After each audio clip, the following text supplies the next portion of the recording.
Hello and welcome to the Daily Millwall for Sunday, the 11th of December 2022. We're going to start off today's video with the 4 takeaways from the londonnewsonline.co.uk.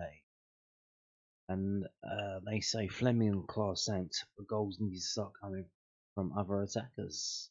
Millwall had to settle for a solitary championship point after a 1-1 draw against Wigan Athletic on Saturday. The Lions are 7th in the standing, and here are Richard Bodies takeaways. Fleming stands out, not for the first time this season. Mill's club record signing delivered the goods on an afternoon when the Lions laboured in the final third. The Amsterdam-born attacker once again underlined what a fine finisher he is.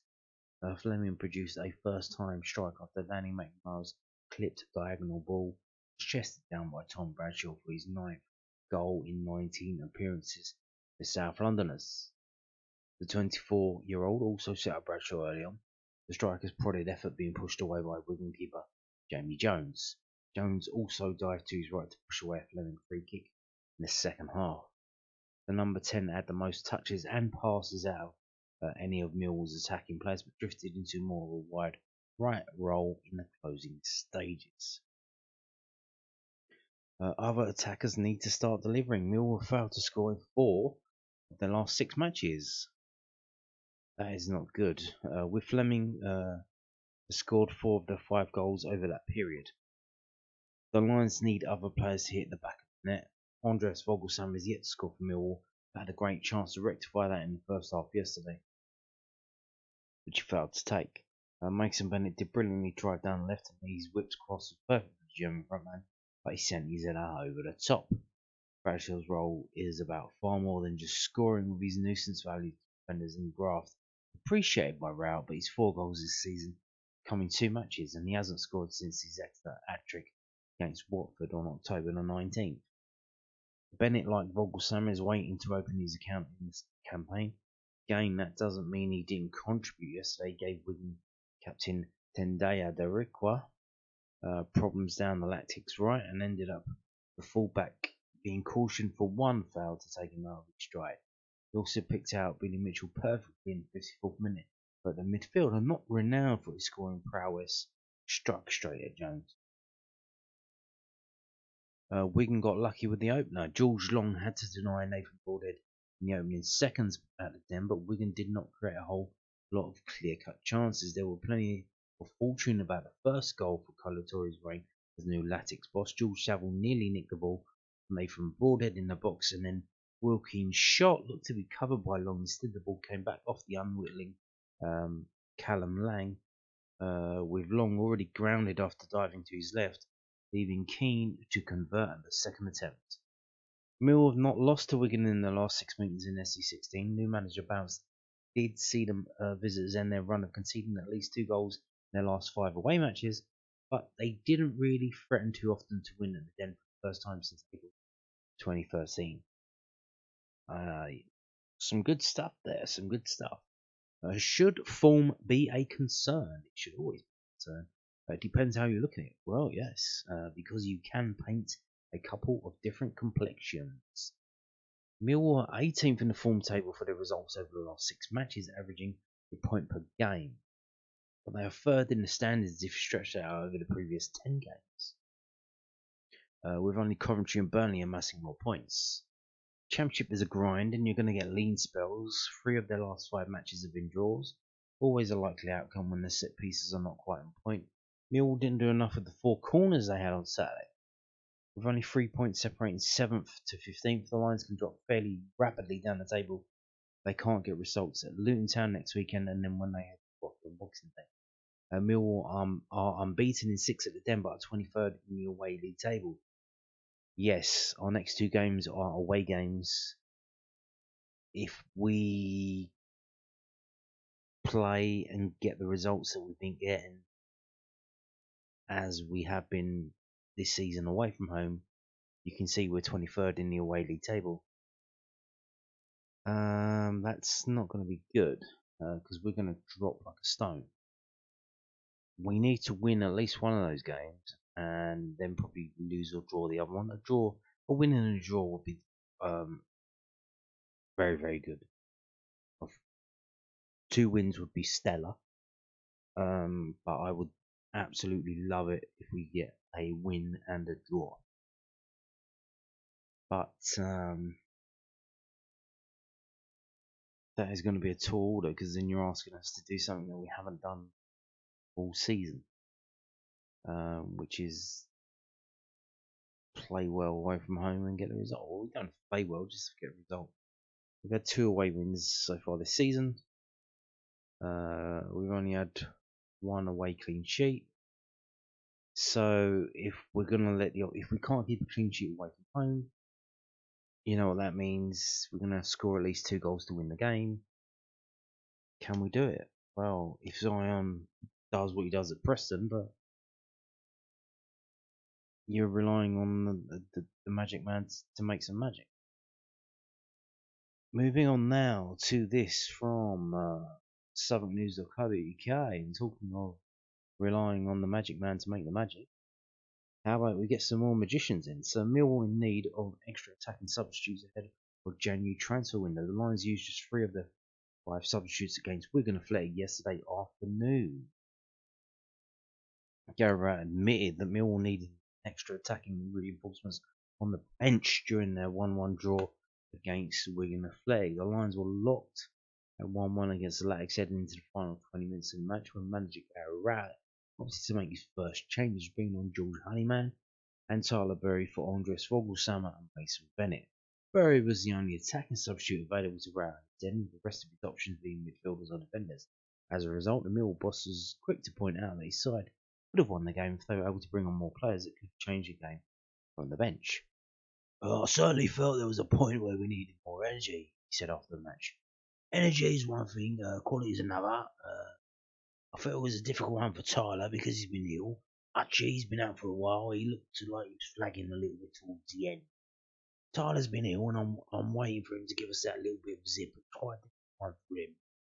I think a couple of times he's gone past the lad and given us something like Benno did in the first half. We need a few more to do that, don't we? We need a little bit more. We had some good moments, getting some good positions. In the first half, we got into some excellent positions. Second half, I think there were a couple of times Billy picked up on the edge of the box. One in particular where he'll be disappointed. It's a clean sheet on the 18-yard box, and I think he'll be disappointed that he hits the keeper. It's one of those games, a bit like the second half against Sunderland. We couldn't quite move quickly enough and aggressively enough for long enough to keep in their half and keep putting the pressure on. We got to accept that. We knew this break might take a little bit of momentum away. I think it looks like that. He did do that at the moment, and we need to get it back. Again, our home record is good. We're disappointed that we're 1 point of 6, and disappointed that it's the type of game that if we go and win that today, that's what gets you in and around the mix. Indeed. So if we would have won, we would have been probably back up into 6th place, but not to be. Yeah, Gary out there.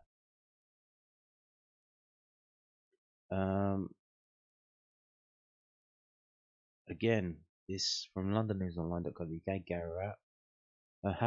Millwall haven't quite had the championship mojo since return to league action after the World Cup break. Gary Rowett wants Millwall to get into their championship mojo back. In the midst, they've struggled to get fully back into the stride since the campaign resumed. The Lions went into the break for the World Cup in 6 spots. Iron Fleming scoring a hat-trick in a 4-2 win over Preston North End, but a 3-0 defeat at Sunderland last weekend dropped the South London club out of the playoff places on goal. And yesterday they drew 1-1 against the Wigan side under new management with Carlo Torre, appointing them last month that climbed out of the bottom 3. We were 18th in the form guide table for the last 6 matches, averaging over point per game. We knew this break might take a little bit of momentum away. It looks like it has done that at the moment. We've got to get it back. Our home record is good, it's a point, but we're disappointed.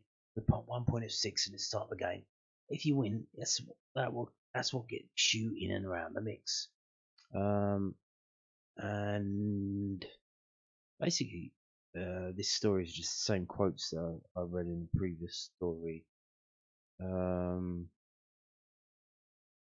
Yeah, basically the same thing.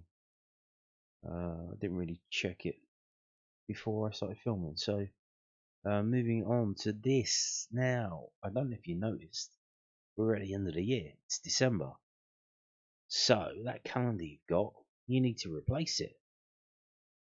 How and where are you going to do that? Well, Achtung Millwall, their calendar for next year, 2023, it's up. It's got all the months and all the days, and it's got pictures of Millwall players from the 60s, I believe, 1960s, late 60s. So yes, and you can. So this year's calendar features 12 team photos across 137 on Millwall, with a few words about each from Nick Hart himself. All profits will support the Lions Food Hub. So yeah, and this is on sale for £12. So that is £1 per month, and you get the cover thrown in for free. So there you go. Calendar, Millwall calendar, Acton Millwall calendar. £12. You can buy it at millsupportersclub.co.uk, and then you just click on store, and then there are other things that you can buy if you are interested. So badges and whatnot, they're still selling the Poppy badges, 2022 one, obviously a slow in stock, the Falklands one, and then on behalf of Acton Mill, they're taking orders for the calendar. So there you go, and all profits from that will go to the Lions Food Hub. Now we're going to move on to stats, so get ready for that. I'm going to start off with info goal.net. We're going to look at the expected goals, and they give it as 1.44 to Millwall and 0.4 to Wigan. Yes. So let's look at the shot map. This is a shot map over 90 minutes. These are the shots and the locations of those shots where Millwall had their attempts on goal, and you can see two good chances that we had or not scored, because the goal is coloured in yellow around it. So you can see we had maybe 4 major chances, and then the rest were kind of pot shots. And the one there, Andreas Vogelshammer, was a pretty decent chance. One there from Bradshaw on the 15th minute. The one that was scored there in the D's, Iron Fleming. And then the other one here, which is Billy Mitchell, which he kicked straight at the goal. So those were the 4 main chances. You can see they're straight down the middle. That's how we've been doing things recently, trying to shoot from the middle of the area. If we go down to Wigan, so obviously you can see we outshot, but our XG wasn't as that higher than theirs. It's just by 1.04, but we massively outshot them. They got lucky with that goal. I mean, come on, they did get lucky with that. That was a 7% chance, and that went in. They had a chance in the 6-yard box in 2 minutes, and then that's all they had in the game, and they ended up getting a goal. Whereas we've had some quality chances, 2 very good chances. They weren't taken. What can you do? We need players to take chances like this. That's the difference between winning and not winning. When you get a chance it's good, you've got to score it, or at least get on target. I mean, you've got to do better than that. Now, first half. So as you can see, 3 of the 4 best chances are still on the board when I've restricted it first half. And you can see here a lot of Wigan's chances are still there. So that suggests that when we go to the second half is going to be dreary. And yeah, there you go. There is the second half. That was what people were left with at the end of the game. A second half of football that wasn't very good. The weather started to getting colder at that time of night. And yes, it was not the best of second halves. It's not how typically Millwall play at home. They're more rah in the second half, and like you've seen, we've mentioned about attacking players. We had no one to bring on. Bring on Tyler Burry, but he's getting a bit groans and moans from the crowd, getting a stick. But other than him, who else is there? They could have brought Vogelsammer on, but he's been playing him as well. I've said this before. If Benicofo was fit, he would be playing. So he's plan A. He's the centre forward. Plan B is Bradshaw, and then Plan C is Vogelsammer, and he's playing. He's playing all of these attacking options on the pitch at the same time. So then you can't bring Vogelsammer on, and you can't bring Bradshaw. So, but he's playing them both at the same time. How's that going? How's that going? 1-1 against Wigan at home and 3-0 defeat Sunderland. Maybe that's not working. Maybe you shouldn't do that. Maybe you should put one of them on the bench to act as an impact sub. Especially if we need an impact sub to have an impact in the attacking third of the pitch. Just an idea, I don't know. Just a thought I've had. Fairness rating, was that a fair result? 73.88, so I'm guessing saying kind of. You could say that. And yeah, I would guess 1.44 to 0.4. So they overperform their XG and we underperform.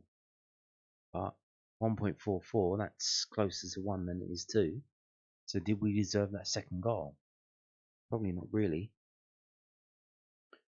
So let's move on now to whoscored.com. And this is the website where the EFL get their ratings, and they use this for the team of the week and stuff like that. If you look on the right hand side, you can see we've got Zion Fleming, man of the match, 7.6. We've got George Savile, second, 7.3. And look, who's third? Their goalkeeper. When you get a goalkeeper with a high rating, that's kind of indicates something. Because the goalkeeper's job to make saves. So I'm guessing he made a number of saves, which he did. Watching the game, he did, and he's got a rating, got a high rating because of that. So here is the match summary. Strengths for Millwall: were effective at creating goal scoring opportunities from long shot situations. But they lost possession often. They favoured long shots, had a high shot frequency when in position, and favoured crossing the ball. And Wigan, no strengths, were caught offside often and attacked down the left-hand side. So here we go with the attempts on goal. 12 to 7. 12 for Millwall, 7 for Wigan. 8 to 5 open play, 4 to 2 set piece. And that gives us a conversion rate of 8%, and it gives them a conversion rate of 14. So yeah, this is back to how it used to be for Millwall, 8%. That used to be how it was. Here are where we were attacking, where they were attacking. Shot directions, Millwall. They go down the middle mostly now, but that's not as strong as it is in previous games in going down the middle. Shot zones. Action zones. And player positions. Aha, that's very interesting. Almost like it's 2 banks of 4. 4-4-1-1. Interesting. So you can see where Wigan were going down the left hand side, the Vogelsammer's been pushed back. I believe Vogelsammer is at 21. And he's had to do a bit of defending there, so that's probably why he's not much of an attacking outlet on that game. Also, you can see George Long, his average position is quite far out of his goal. Interesting stuff there, interesting. So Mason Bennett pushing on. Cool, okay. So let's get into the match. And that's the hero of the match against Murray Wallace. Booked early doors, kind of affected him. How he played. They scored on 33 minutes. Assist from Callum Lang. Tom Bradshaw assists Ian Fleming 7 minutes later. All's well. And then they get 2 yellow cards in the second half. Then the substitutions come, 70th minute. They respond with 3 of their own substitutions, and then we make 1 late on. And if you look at the club badges in the top left and the top right, you can see the average player rating for Millwall is 6.63. The average player rating for Wigan is 6.62. I mean, that's probably why the game was a draw, isn't it? Players all cancelled themselves out. So Millwall, we've got Zion Fleming 7.6, we've got Saville 7.3, and the next 7 is Cooper with 7.0.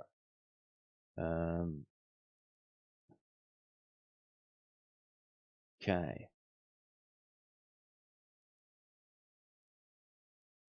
So that's your ratings. So who was the lowest for Millwall then? Murray Wallace, yeah, fair enough. Murray Wallace has been off the ball the last couple of days. I don't know if he's playing injured or what, but is it time to bring Scott Malone back in as an orthodox left back? Right. Total shots 12-7.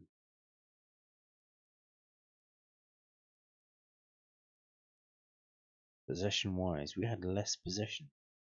Yeah, lots of passes going astray. 42-57. But interesting that Murray Wallace was the one on the ball more often than not for Millwall. He had 5.3% of the match time was at his feet. Pass success percentage 67-73. Top of the pops, George Saville, Bradshaw. I'm guessing that is from a low number for Bradshaw.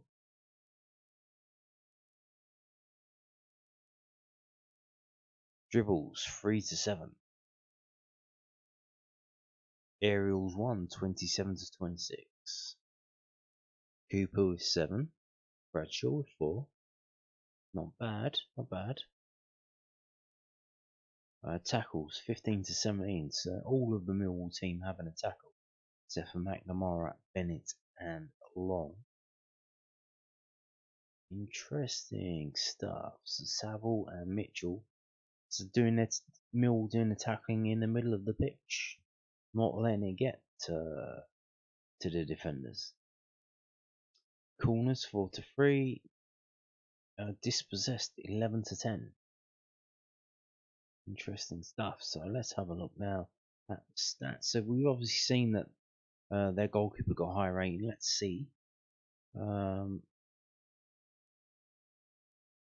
what that was about. So okay, how many shots did Millwall have and how many were on target? So 12 shots, yeah, and we've got 6. That's pretty decent. 12 shots, 6 were on target, but only 1 goal. You'd probably be looking for an extra one there. I would guess the Vogelsam one should have scored. But there you go. There you go. So when we've got 6 shots on target and only 1 goes in, the goalkeeper of the opposition gets rewards from that. So most touches for Millwall: Murray Wallace, McNamara, Lee Mitchell, Jake Cooper. So basically the defence, basically. So let's go back to shots and shots on target. You can see Zion Fleming 3 and 2, Mason Bennett 3 and 2, and then Billy Mitchell 2-1, Tom Bradshaw 2. So the players who had shots on who weren't on target, it's McNamara and Vogelsummer. So he didn't even get that one on target, apparently. Yeah, I'm pretty sure he did. Like, did he go over the bar? Well, yeah, it went wide, didn't it? Yeah, you really got getting that one on target, mate. So let's have a look at defense. Oh, it's screwed up again. Interesting. So I guess we can end it there. And on that note, thank you for watching, and